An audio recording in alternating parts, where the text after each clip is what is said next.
LOC जय जवान में एक बार फिर आपका स्वागत है। जब जब बात एलओसी की होती है तब तब जहन में सिर्फ युद्ध गूंजता है, लेकिन युद्ध का मतलब तो अब तक एक तारीख होती थी। लेकिन किसे पता था, यकीनन किसे पता था कि एलओसी का मतलब हर दिन का युद्ध हो जाएगा। दरअसल इस दौर में एलओसी का मतलब किसी भी जवान के लिए सिर्फ और सिर्फ उसकी नजरें दुश्मन को ताकती हुई, बैरल से निकलती हुई बारूद और इन सब के बीच घायल एलओसी। जरा रिपोर्ट देखिए।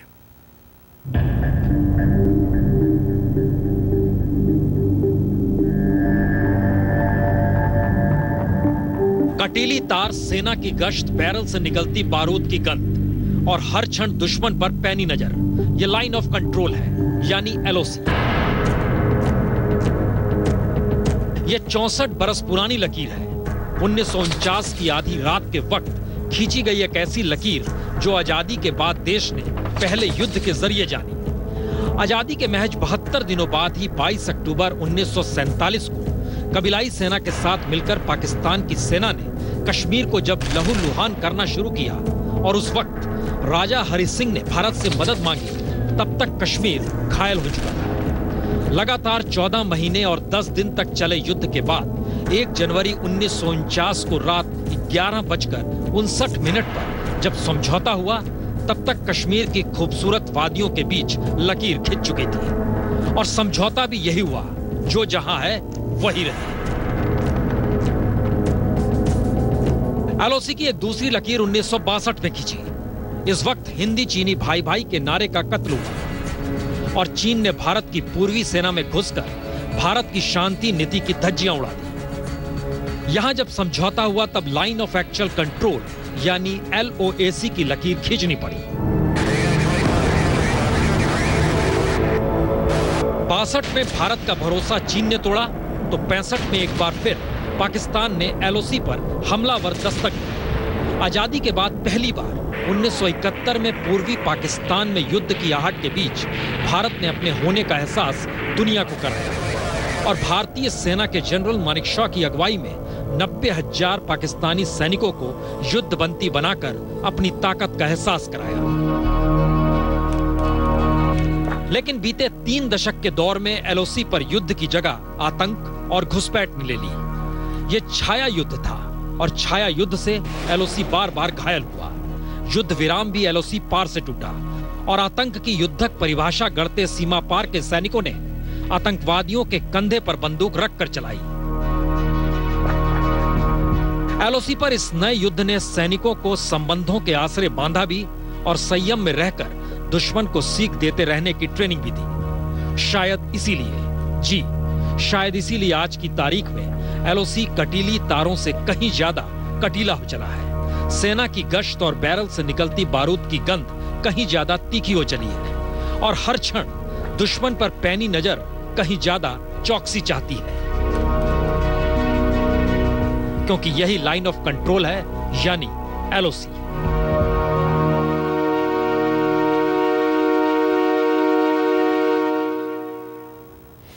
एलओसी पर सिर्फ पांव नहीं रेंगते, कहते हैं जिंदगी रेंगती है, क्योंकि नजर जरा सी हटी मौत सामने।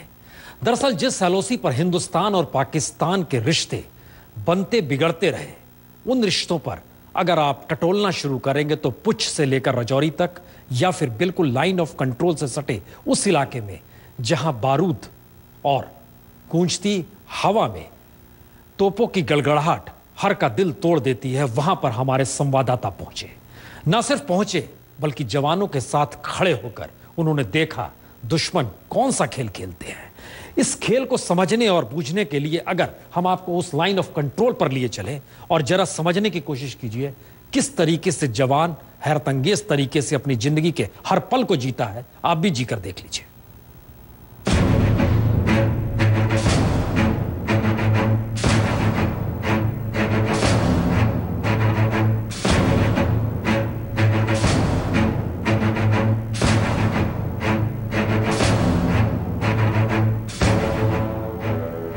मुसीबतों के बीच, मुसीबतों की बर्फ के बीच वतन की हिफाजत का जुनून हमारे जवानों का मिशन है। जटिल इलाके और बेवफा मौसम के बीच दुश्मनों को मुंहतोड़ जवाब देना इनकी फितरत है।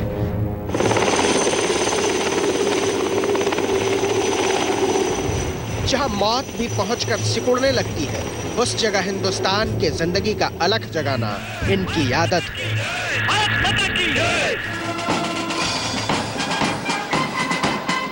हमारी फौज की उस ताकत और शान का बखान राजपथ पर होता है, जो हमारी हिफाजत के लिए शून्य से नीचे लुढ़कते पारे के बीच मौत से अटखेलियां करते हैं। हरदम चुस्त और चौकन्ना रहने वाले ये जवान अपने सिर पर कफन बांधे फिरते हैं, ताकि हमारी आपकी जिंदगियां गुलजार रहें। जिस लाइन ऑफ कंट्रोल पर पाकिस्तान बीते 65 साल से बार बार आउट ऑफ कंट्रोल होता रहा है, वहां पहुंचना आसान नहीं है। आखिरी पॉइंट तक जाने के लिए आपको कोई साधन नहीं मिलेगा, बल्कि कुदरत की कठिन परिस्थितियों से लड़ते हुए पैदल ही ऊपर जाना होता है, जैसे आज तक की टीम पहुंची। शून्य से भी 10 डिग्री कम का तापमान और पाकिस्तान की ओर से लगातार हो रही गोलाबारी ने भारत पाकिस्तान नियंत्रण रेखा पर बसे गांव के लोगों का जीना दुश्वार कर दिया है। मौसम की मार तो शायद वो झेल लेंगे, लेकिन पाकिस्तान की खुरापात से वो कभी उबर भी पाएंगे, ये कहना मुश्किल है। अब आप कल्पना कीजिए कि अपने घरों में रहने वाले बाशिंदों के लिए जब कुदरत की मार इस कदर परेशान करती है, तो उस हाड़ जमा देने वाली ठंड को खुले आसमान के नीचे चुनौती देना कितना मुश्किल होता होगा। लेकिन इस मुश्किल को वतन की हिफाजत के लिए हमारे जवान बेहद आसान बना देते हैं। उनकी चौकन्नी निगाहें नियंत्रण रेखा के उस पार बैठे दुश्मनों पर नजर रखती हैं और बंदूकें उनके नापाक इरादों को ढेर करने को बेताब।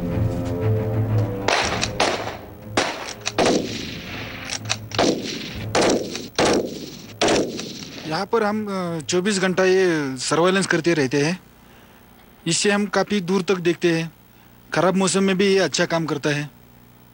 ये जैसे कोई गर्मी, हर चीज़ की गर्मी होती है, उस गर्मी के हिसाब से वो टारगेट को दिखाता है। उससे हम पता लगा सकते हैं टारगेट क्या है क्या नहीं। वैसे तो यह नियंत्रण रेखा पाकिस्तान की दगाबाजी को बार बार झेलता है, लेकिन हमारे जांबाजों का खून तब से खौल रहा है जब पाकिस्तानी फौज ने 2 जवानों का सिर कलम कर दिया था। जवानों का गुस्सा उबल रहा है, लेकिन आक्रोश को काबू में रखकर नियंत्रण की खींची हुई काम चलाऊ लकीर पर वो बहादुरी की दास्तां लिख रहे हैं।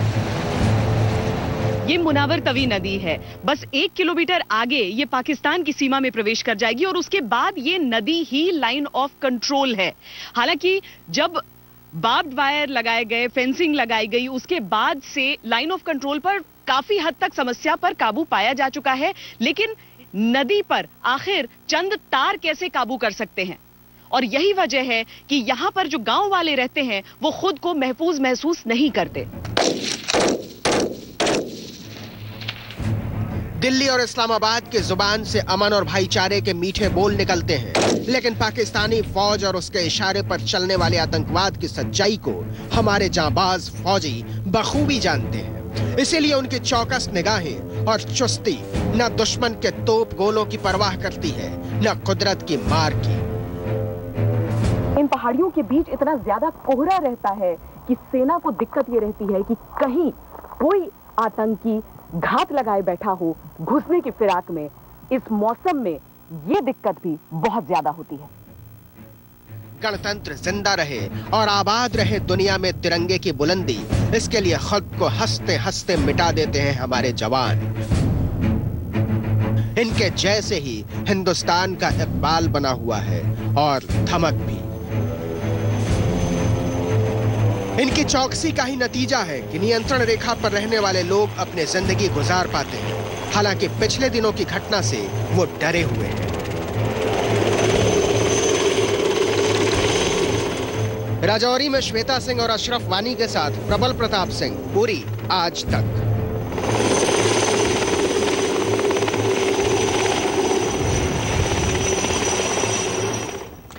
दिल्ली में राजपथ पर सेना के कदम ताल को देखते हुए आप आइसक्रीम खा सकते हैं, लेकिन कल्पना कीजिए एलओसी पर जो हवा चलती है और उसके साथ जो बर्फ आती है वो छुरी के समान होती है, आपके हड्डियों में घुस जाती है, खून निकलने लगता है। वहां आइसक्रीम नहीं बल्कि दर्द होता है। छोटा सा ब्रेक ले चलेंगे वहीं।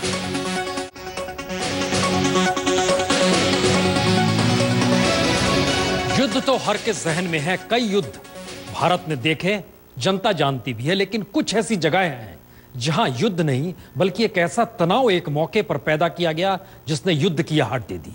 उन क्षेत्रों में एक क्षेत्र सियाचिन भी है। 1984 जी, इस बरस को याद कीजिए। बहुत तनाव था, लग रहा था युद्ध हो जाएगा। यह दरअसल ऐसी जगह है जो माना जाता है दुनिया में सबसे ऊंचे युद्ध क्षेत्र के तौर पर सियाचिन की पहचान है। वहां पैदल चलना तो दूर की बात है, टिकना भी आसान नहीं।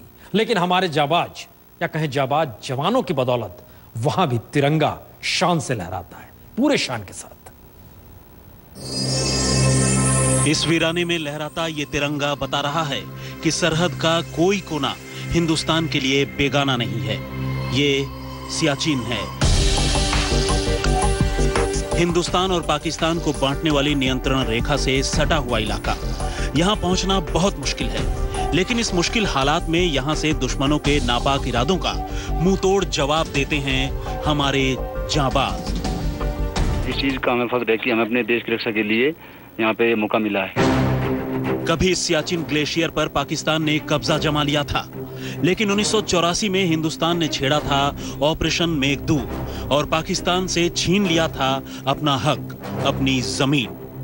70 किलोमीटर का ये लंबा दायरा अगर हिंदुस्तानी कब्जे में है तो हमारे उन जवानों की बदौलत जिनके लिए वतन पर फिदा होने से बड़ा इनाम और कुछ भी नहीं।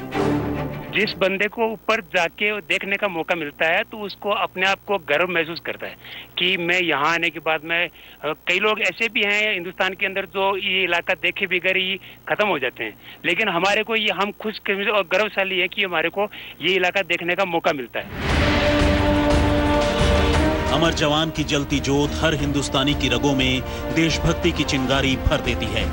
ये वो लौ है जिससे हिंदुस्तान के गणतंत्र को पिछले 62 साल से रोशनी मिल रही है और जान से भी प्यारे तिरंगे को खुले आसमान में लहराने का हौसला। आज तक ब्यूरो। इतिहास के पन्नों को टटोलिएगा तो सियाचिन के साथ आपको जनरल मुशर्रफ का भी नाम जुड़ जाएगा, याद भी आएगा। ज़ियाउल हक के दौर की बात, और मुशर्रफ साहब वहां तैनात थे। इसका जिक्र उन्होंने लाइन ऑफ फायर अपनी किताब में भी किया है। बहरहाल, लेकिन यह जिक्र इसलिए क्योंकि हिंदुस्तान में एलओसी का मतलब सिर्फ सरहद नहीं है, बल्कि यह गणतंत्र और स्वतंत्रता को सुनिश्चित करते हुए जवानों की तैनाती का एक एहसास भी है। तो इतना ही। ब्रेक के बाद खबरों का सिलसिला जारी।